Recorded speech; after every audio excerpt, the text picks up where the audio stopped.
To making a beaded necklace, I'm going to give you some clay, and what I would like you to do when you first get it is to start gently pushing it together into a flat circle. So one of the painting mats might help you do this so it doesn't get stuck to the table. Make sure you have one of those underneath there. Take your clay and gently press it down so that you have a thick, wide disc that you can use for a pendant on your necklace. Once you've got your flattened piece of clay, you'll notice that I showed the sides of it because what we don't want to do is have it paper thin.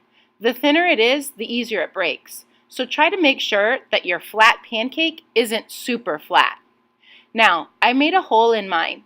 If I were to do this project again, I probably would put 2 holes into my project so that my bead will, that when I thread it onto the necklace, it's going to be laced nicely and people can see the front of it. I noticed that when I started putting this together, as you can see in the finished example, I was kind of disappointed about how that turned out. You can either draw or add designs with your pencil into your project. If you don't like the heart that you make or the shapes that you make or the designs that you put in there, you can add just a small amount of water and you can smooth it back together so that it will erase from the clay. I decided instead to place my thumb into the clay to give myself a thumbprint in the shape of a heart. I liked the way that turned out. I'm also going to make sure that that hole is placed through well enough and now set it aside to dry. While that's drying, you're going to get a wire that has been taped onto a painting mat so it doesn't move around on you.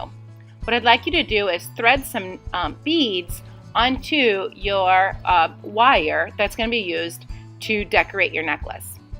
You'll notice that each of you are going to get about 10 to 12 beads.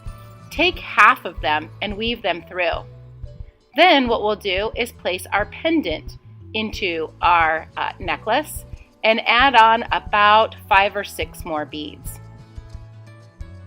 Once that's woven through, I'll then take my wire and tie that together. Mrs. Foxen will help you with that step. And I just place those on there so that I've got an even amount on both sides of my clay necklace. Once that clay is dry, we'll take a moment and paint it. And it'll be something that you can wear and take with you. This project was a lot of fun. I hope you enjoyed it.